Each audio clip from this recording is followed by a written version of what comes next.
Hello everyone, welcome back to the Hobart Bay Sports Network. I am your host Justin Winter, and this is the offseason. We start with All-Americans. Corian Renaud gets first team All-American at strong safety.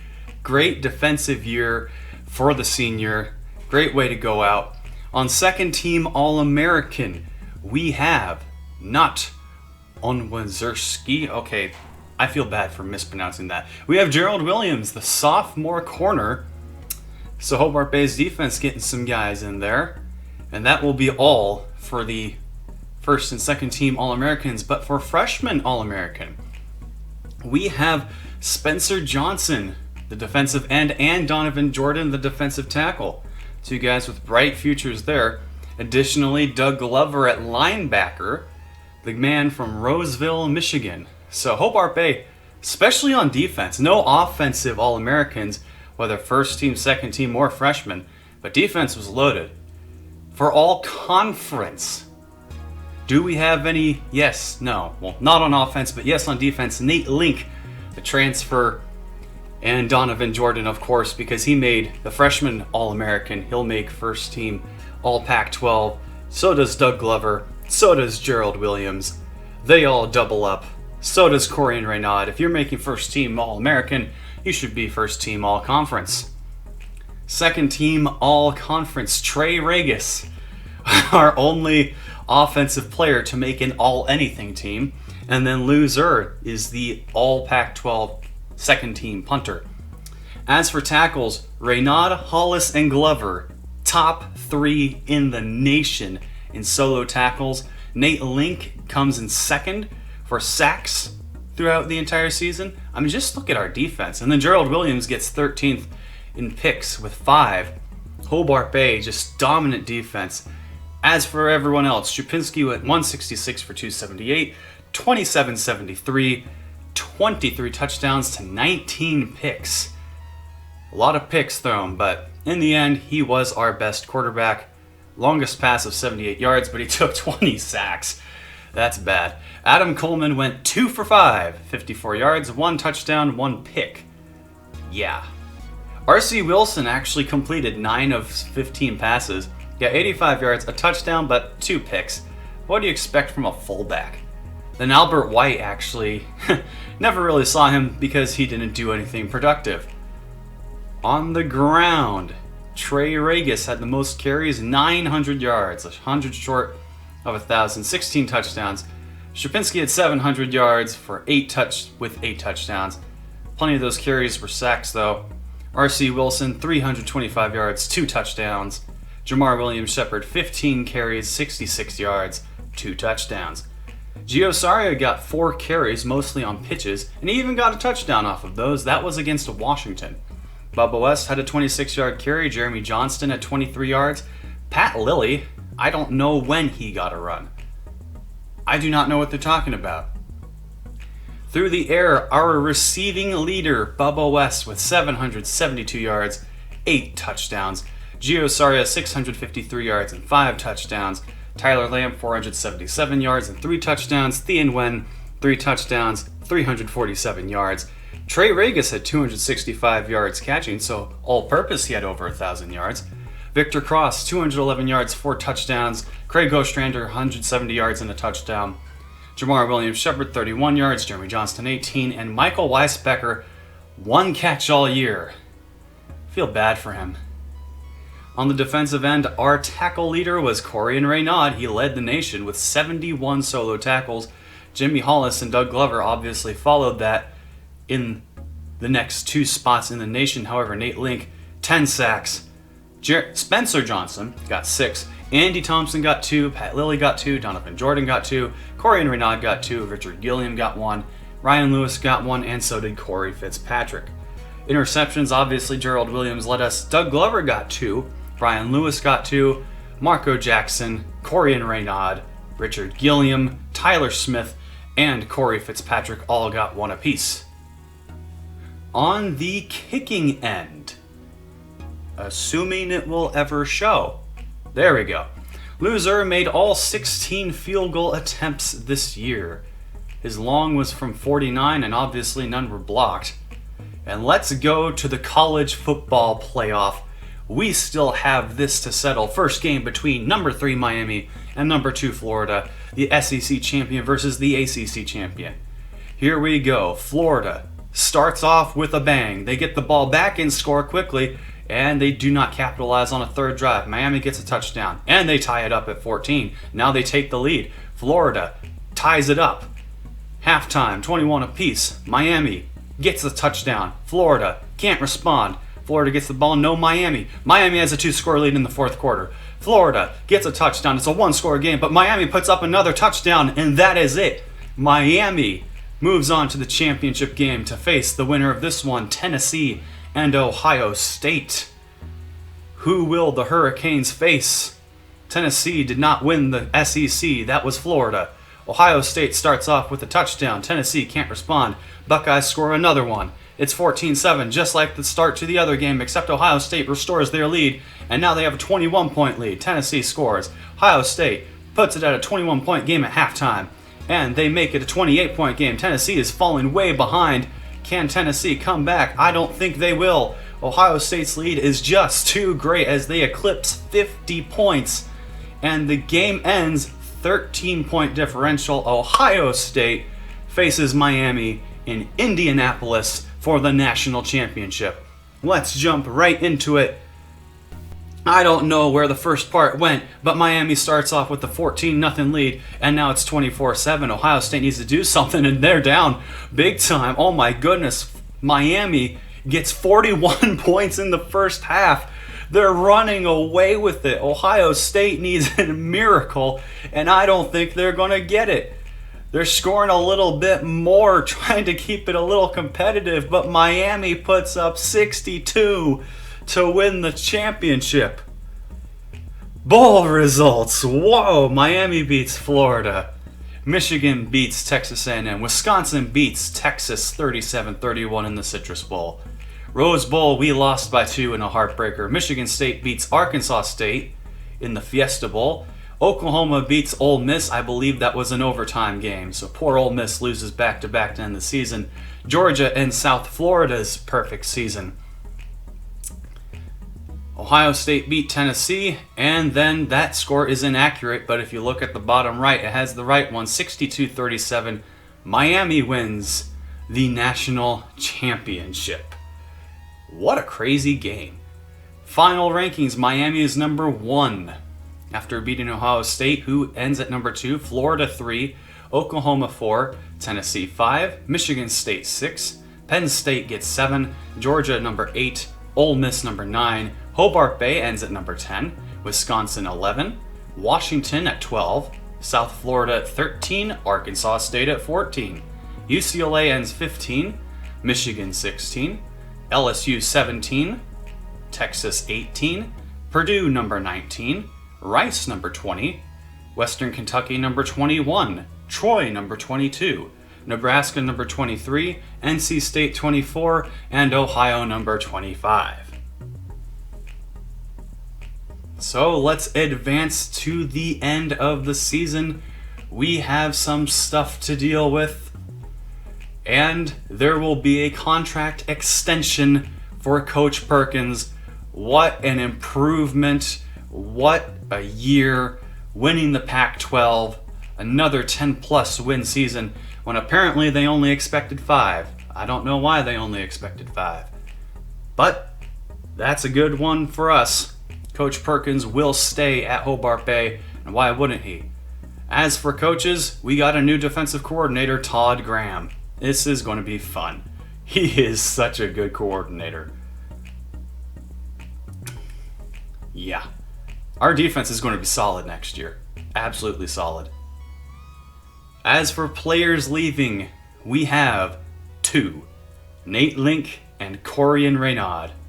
It's just those 2. We're going to have a lot of improvement next year because we're going to have so many returning players.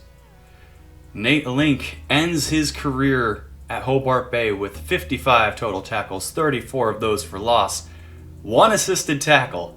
He didn't need assistance. 22 sacks as well. What a guy. And then 2 forced fumbles. Both of those were in his first season with Hobart Bay, though. but still very good career. Corian Reynaud will end with 131 tackles, and I thought he had 71, not 70. 8 tackles for loss, 1 assisted tackle, maybe that was it. 2 sacks, 4 picks, but 3 of those came in his first year, and then 6 total pass deflections, 3 the first year, 3 the second year. Very solid 2-year career. As for transfers, we have none. I know we didn't do recruiting this year. We didn't show a recruiting special, but we're just going to go for Christian Wright. And we're not going to bother with Scott Hunter. He's a 50 overall. We need someone better. And surprise, surprise, we got Christian White. We went all out on him. That shouldn't be a surprise. So we end with Christian White, Malik Lawson, Ken Anderson, Dane Burns, Randall Williams, Warren Harris, Cedric Allen, oh yeah, Tony Dawson, Chad Harper, David Darby, Tim Jones, Tim Brown, Jacoby Jackson, Gordon Jenkins VII, Jimmy Santiago, Otis Spielberg, another kicker, Felix DeChambeau, and Joe McIntosh from London, Connecticut. This ought to be an interesting class, and Hobart Bay ends with the number 9 class in the nation. How about that? But how in the world did Washington State get the number 3 class? They went 3-9, and they end with the number 3 class in the nation. But that's not it. Boise State went 1-11, and they got the number 8 class. Something weird is going down in the Pac-12 North. I don't know how they got those. Meanwhile, Washington, who went 11-2, wound up with the number 15 class. Only 16 guys, though, including 2 one-stars. So I guess that shouldn't be a surprise. Washington got John Smith, Keon Robinson, Charlie Ellis, Billy Williams, Matt Weber, Ricky Campbell, Anthony Sapp, Max Brown, Jamal Rooney, and Kurt Evans. So really only 10 quality guys, but they are quality guys. Do not deny that. It's small, but those guys are pretty good. Yeah, that's something. As for position changes, we're going to move Randall Williams to linebacker. We'll see how he does there. We're going to move David Darby, and he is going to settle at free safety. Good secondary for Hobart Bay. Great future. Warren Harris is going to be our backup QB behind Stupinski. And Cedric Allen, he could be a quarterback, but we are actually going to place him at corner. Because we need corners, actually. We really do. As for other guys, Michael Wallace is going to be moved over to left end so he can get some more playing time. As for training results, 6.46 for the quarterback, Stupinski up to an 85. At running back, some 5s all around, and a 6 for Jamar Williams-Shepard. Alex Howell is still on the team, and I don't know how. At fullback, R.C. Wilson goes up 4, as does Jeremy Johnston. At wide receiver, basically everyone goes up 4 or 5. Bubba West is only a 79 overall. I expected better out of him, actually. Craig Ostrander is not our lowest, actually. At tight end, 3 5s. At left tackle, 5-5-4. At left guard, 4-5-5. At center, 5. Ooh, +7 for Chauncey Brown. That's good. I like Chauncey. Will Fields goes up 5. 5-6-6 for the right guard position. 4-4-4 and 5 for Rocky Stevens.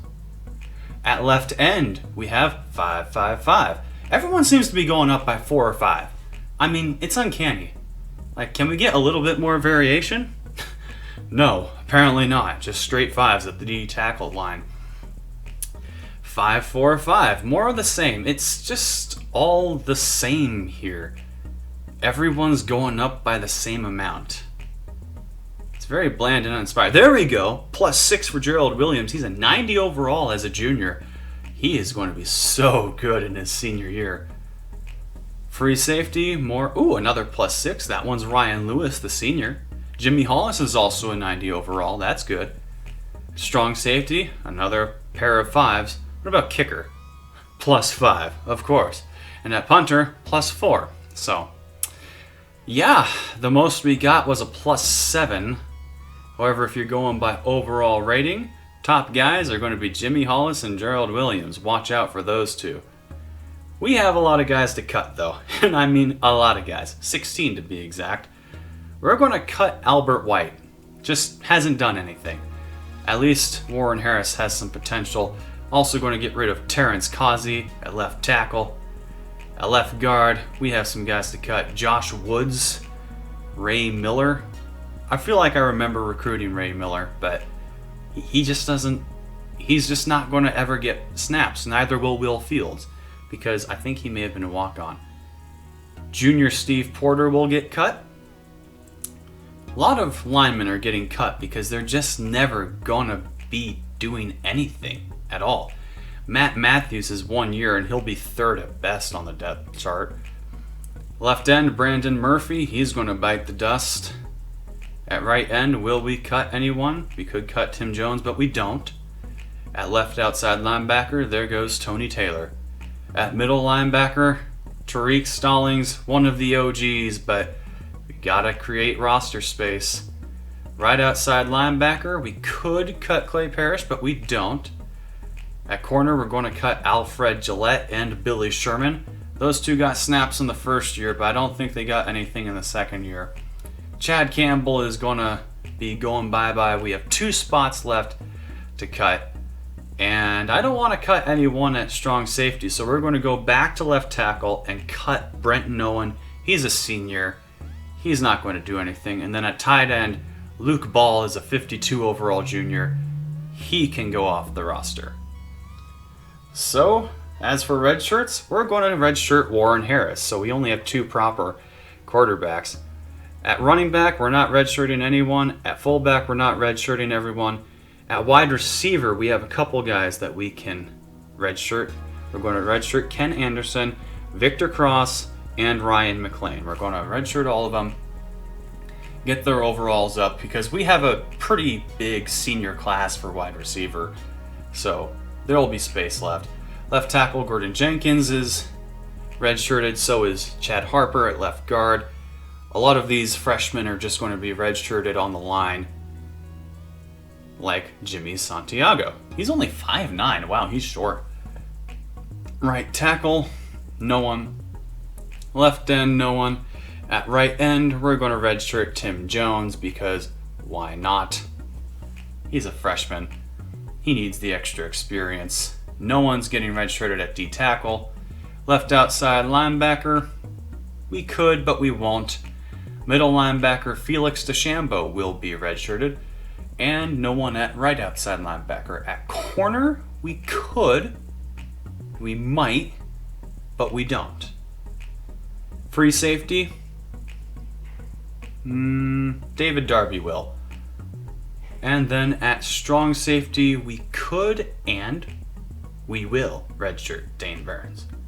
At kicker, we actually have 2 kickers, but we won't redshirt one of them. Loser, well, he's the only punter, so no.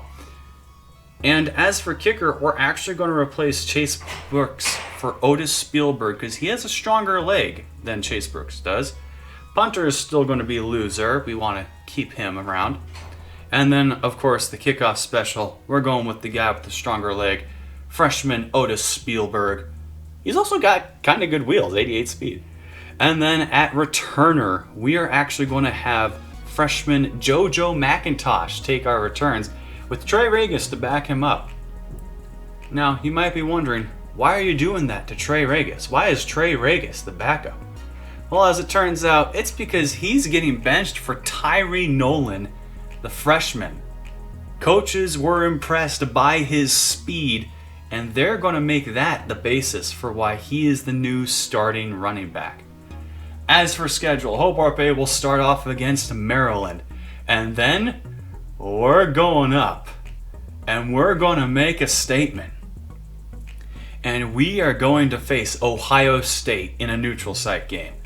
But we're not done. We got Miami on the road right after that before we come home to take on Arkansas State. They're ranked. Then we go to Colorado at home against Arizona State. Then we get a bye before we come home to face Washington in our house for the first time. That'll be interesting. And then we go to Pullman to face Washington State, then Oregon. Then we go on the road to Corvallis to get our second bye week. Senior Day will be against Boise State, and then we go on the road against Cal. And that is the schedule. Ladies and gentlemen, the next game is against Maryland. That's our season opener, and we're number 15 to start off the season. I hope to see you there. But until then, make sure to like and subscribe, hit that notification bell, and have a nice day.